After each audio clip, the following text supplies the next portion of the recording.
Donc ici, on va continuer sur l'unité 2. Donc vous écrivez unité 2, leçon 10. Alors vous écrivez la date et vous écrivez l'heure. Alors ici, c'est les inéquations. Inéquations, résoudre des inéquations. Résoudre des ou bien résolution d'inéquations. Résolution d'inéquations. Résolution d'inéquations. D'inéquations. Alors, c'est quoi les inéquations? Donc, on va faire grand 1. Inéquation de niveau 1. Inéquation avec des fonctions linéaires. Des fonctions linéaires. Alors, les inéquations, c'est ça. L'inéquation, c'est... parce qu'il y a équation, c'est avec égal. Inéquation, c'est avec supérieur, inférieur, supérieur ou égal, inférieur ou égal. Ça, c'est supérieur. Ça, c'est inférieur. Ça, supérieur ou égal, ou bien plus grand ou égal, supérieur, supérieur ou égal, supérieur ou égal, inférieur ou égal,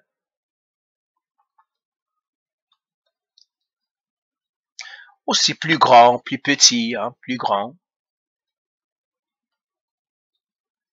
plus petit, même chose, plus gros ou égal, plus petit ou égal, etc. Donc, je ne vais pas continuer là-dedans. Mais je vais revenir un petit peu à ces symboles parce qu'il y a plusieurs qui se mélangent avec ça, alors qu'ils ne devraient pas. Alors, regardez. Première chose, on s'en fout, est-ce que le symbole est comme ça ou comme ça? Ça, c'est supérieur parce que vous pouvez mettre une barre ici, ça vous donne un 7 et lui, ça donne un 4. 7 est plus grand que 7, 7 est plus grand que 4, c'est pour cela que lui, on peut dire c'est plus grand. Et lui, c'est plus petit. Pourquoi? Parce que vous pouvez mettre une barre ici, vous aurez à lire un 7 au 4, vous pouvez savoir lequel qui est plus petit ou plus grand. Mais ce n'est pas important. Regardez, on va faire un exemple. Pour régler, donc vous écrivez vocabulaire. Vocabulaire. Regardez par exemple, j'ai 3 plus grand que 2. Ça c'est 3 plus grand que 2, c'est ça ce que je vais dire, 3 plus grand que 2. Mais ça, la même chose, je peux lui dire aussi 2 est plus petit que 3. Est plus petit que 3. Ça aussi, je peux l'écrire aussi comme ça. Et que moi, je vais le lire encore. Regardez, celui-là, comment je vais le lire? Je vais le lire encore 3 plus grand que 2. Parce que 3 est plus grand que 2. Même si le symbole ici, comme j'ai dit 7, c'est un plus grand, et lui, j'ai plus petit, on s'en fout. L'important, c'est avec quoi j'ai commencé à lire. Ça aussi, je peux l'écrire 2 plus petit que 3. C'est toujours par lequel j'ai commencé à lire. Ici, j'ai commencé par 3, parce que c'est 3 le plus grand. C'est pour cela que j'ai 3 est plus grand que 2. Je m'en fous comment le symbole est écrit. Comme 3, comme ça, ou je le fais comme ça, c'est la même chose. Par contre, il y a une chose que vous devez remarquer. La bouche de crocodile ici, ça je l'appelle à bouche de crocodile. Bouche de crocodile. La bouche de crocodile est toujours vers le plus grand. Vous voyez ici. Toujours la bouche du crocodile est vers le plus grand. Comme ça. Dans ce cas-là, regardez, la bouche de crocodile est dans le plus grand. Et dans ce cas, la bouche de crocodile est dans le plus grand. C'est ce que vous devez voir. C'est toujours la bouche de crocodile, est-ce qu'elle est? Où est-ce qu'elle est? Là où il est dans le plus grand. Alors, regardons maintenant, prenons quelques exemples et on va les lire. Par exemple, j'ai comme ça. Comment je vais lire ça? Eh bien, je vais commencer par X. Si je commence par X, je dis X est plus grand que 5. Pourquoi? Parce que X est dans la bouche du crocodile. Celui qui est dans la bouche du crocodile, c'est le plus grand. Je peux le lire aussi, 5 est plus petit que X. Est plus petit que X. Pourquoi? Parce que j'ai commencé par le 5 et 5 n'est pas dans la bouche de crocodile, donc il est le plus petit. Ça aussi, je peux l'écrire comme ça. Et la lecture sera toujours pareille si je commence par x. Et x est plus grand que 5. 5 est plus petit que x. Donc, c'est par le premier que j'utilise pour lire qui est important. Je le vois. Est-ce que dans la bouche d'un crocodile? Eh bien, c'est plus grand. S'il n'est pas dans la bouche de crocodile, eh bien, c'est plus petit. Alors, pour que je finisse cette parenthèse-là, je vous donnerai un autre exemple. Par exemple, j'ai x plus petit que moins 2. Alors, comment je vais lire ça? Ben, si je commence par x, qu'est-ce que je vais dire? Je vais dire x est plus petit, ou bien inférieur est plus petit que moins 2. Pourquoi? Parce que x n'est pas dans la bouche du crocodile, donc il est plus petit. Mais si je commence par moins 2, je vais dire moins 2 est plus grand. Est plus grand que x. Pourquoi? Parce que le moins 2 est dans la bouche de crocodile. Du moment qu'il est dans la bouche de crocodile, c'est elle le plus grand. Donc, faites attention à ces symboles parce que je vois plusieurs élèves qui sont mélangés avec les symboles supérieurs, inférieurs, ils me disent, oh, ils se mélangent. Mais on s'en fout. Toujours celui par lequel je commence, est-ce qu'il est dans la bouche de crocodile ou non? S'il est dans la bouche de crocodile, c'est plus grand, supérieur. S'il n'est pas dans la bouche de crocodile, il est inférieur, plus petit, etc. Donc voilà, ça c'est cette parenthèse est faite. Maintenant, on va prendre quelques exemples d'inéquations. Donc là, on a dit, on va commencer par une équation des fonctions linéaires. Donc ça, je vais effacer tout ça. OK?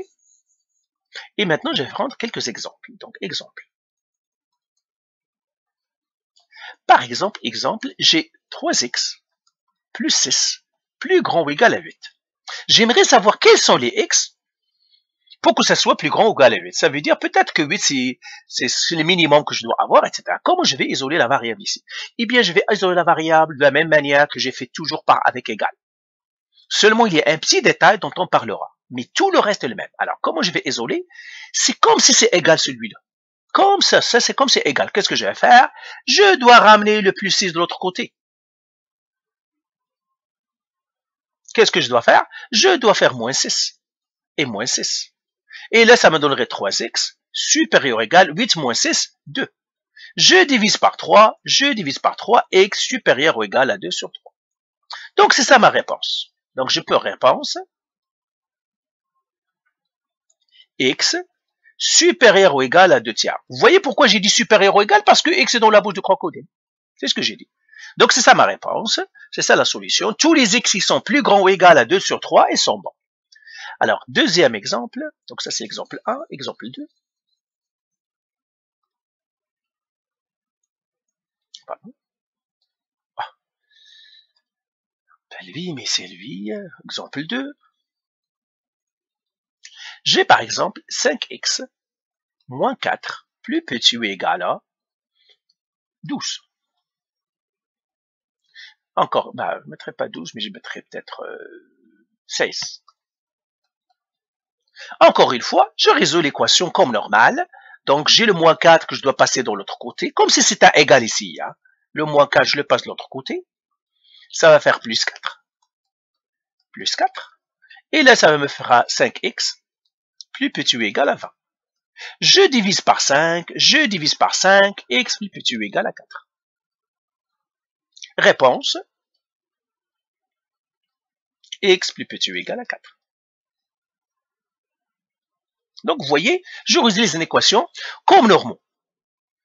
Alors, prenons un troisième exemple.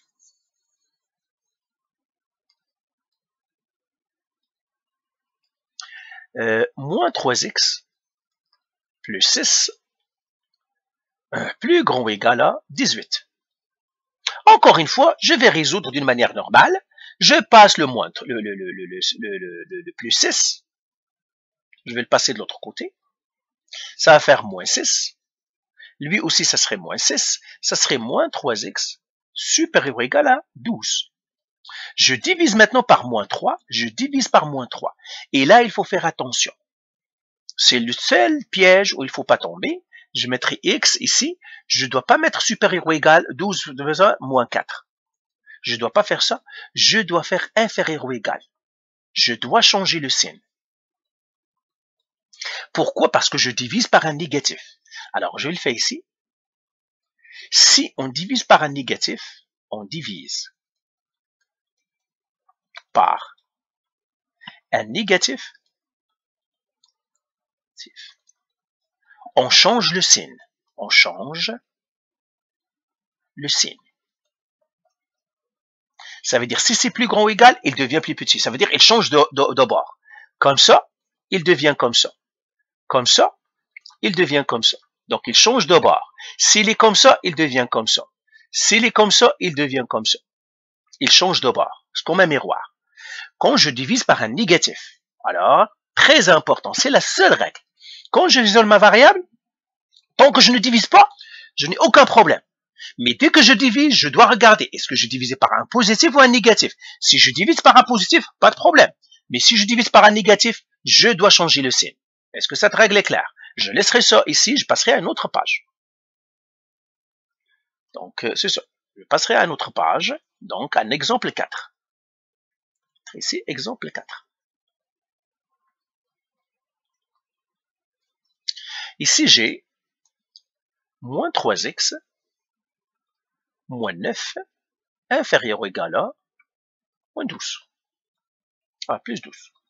Bah, moins 12. Moins 12. Qu'est-ce que je fais? Même chose. J'isole comme normal. Moins 9, je le passe de l'autre côté. Ça va devenir plus 9.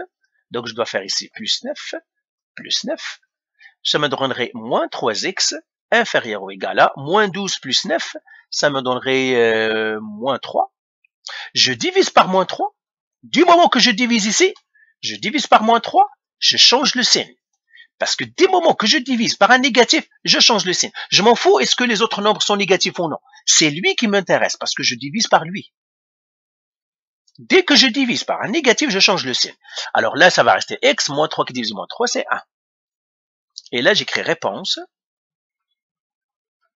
x plus grand ou égal à 1. OK? Alors, faisons un autre exemple. Exemple 5.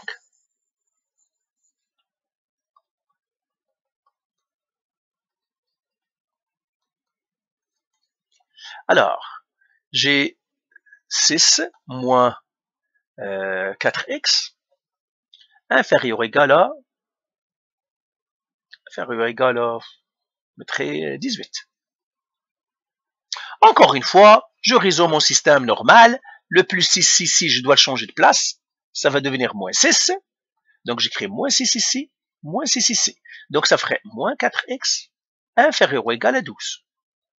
Là, qu'est-ce que je vais faire? Je divise par moins 4. Je divise par moins 4. Mais là encore, dès que je divise par moins 4, négatif. Divise par un négatif. Je divise par un négatif. Qu'est-ce que je dois faire? Je change le signe de bord. Là, il restera le x, parce que ceux-là vont partir. 12 qui divise moins 4, moins 3. Et là, j'écris réponse.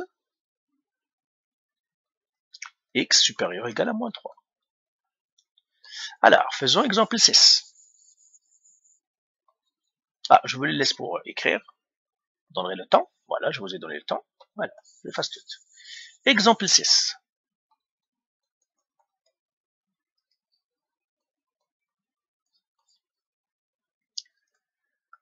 « 3x moins 8 inférieur ou égal à 7. » Voilà. Alors, j'isole la variable, même chose encore. Le plus 8, le moins 8 là, il va changer de place. Quand je résous normal, tant que je ne divise pas, il n'y a pas de problème. Donc là, ça va rester 3x.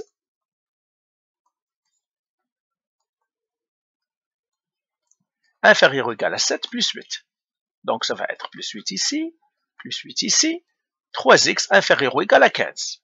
Je divise par 3, je divise par 3. Là, j'ai divisé. Mais est-ce que c'est négatif? Non, je fais rien. Je n'ai pas divisé par un négatif, j'ai divisé par 3. 3 est un positif. Donc ça m'adresse à x inférieur ou égal à 5. Quand je divise par un positif, il n'y a rien. Ça laisse comme s'il est. Donc ici, je fais réponse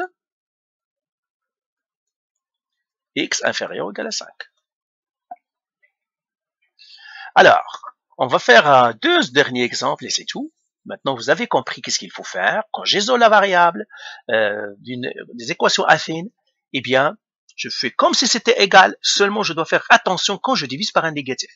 Alors, exemple, je crois 7.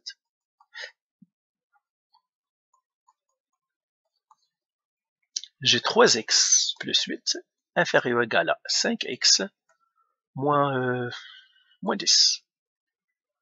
Voilà. Qu'est-ce que je dois faire ici? J'ai les x d'un bord, de l'autre x. Je fais comme si c'était égal. Qu'est-ce que je dois faire? Je ramène le 5x ici. Et je ramène le plus 8 ici. Alors, ça me donnerait quoi? 3x moins 5x plus petit ou égal à moins 10 moins 8. Vous voyez, je n'ai rien fait parce que je ne divise pas. Tant que je ne divise pas, je ne change rien. Je ne fais que des moins et des plus. Je change des termes de place. Il n'y a rien à faire là-dedans. 3x moins 2x moins 5x moins 2x. Le petit ou égal moins 10 moins 8 moins 18. Là, je dois isoler le x, donc je dois diviser par moins 2. Là, j'ai divisé par un négatif. Donc, j'écris ici, attention, divisé par un négatif. Divisé par un négatif. Qu'est-ce que je dois faire? Je change le signe. Donc, lui, il devient comme ça. Et là, ça va rester le x supérieur ou égal moins 18 qui divise moins 2, 9. Réponse, x est supérieur ou égal à 9. Voilà. Alors maintenant, je vous donnerai des exercices à faire. Donc, exercice, résoudre les inéquations suivantes. Les inéquations suivantes. Alors, première équation, 5x plus 7 supérieur ou égal à 14. Bien, c'est ça. 14 supérieur à 14. Okay. 17 supérieur à 17. Deuxième équation. Moins 3x moins 9 inférieur ou égal à 27. 3. 5x moins 2 supérieur ou égal à 8x moins 10. 4. 3 demi x moins 4 tiers inférieur ou égal à 2x plus 8 neuvième. Et puis le dernier exercice à faire, 3x moins 1 plus 2 supérieur ou égal à moins 5, 2x plus 3 plus 4. Alors, faites-moi ces exercices-là, résoudre des inéquations, les inéquations suivantes. Ce sont 5 exercices pour pratiquer. Faites attention. Rappel encore. Si on divise par un négatif, on change le signe. Je vous le fais ici, rappel. Rappel. Seulement quand on divise. Si on divise par un négatif, si on divise par un négatif, tout simplement quand on divise. Négatif, on change le signe. On change le signe. C'est-à-dire le signe d'inéquation. Le signe. Alors, que ça veut dire le signe? Si lui, il est comme ça, il devient comme ça. S'il était déjà comme ça, il devient comme ça. S'il est comme ça, il devient l'autre sens. Comme ça, par exemple. S'il est comme ça, il devient comme ça. Et s'il est comme ça, il devient comme ça. Voilà. C'est tout ce que vous devez savoir. Alors, faites ces exercices-là et vous êtes correct pour les inéquations affines. Parfait. Allez, bye.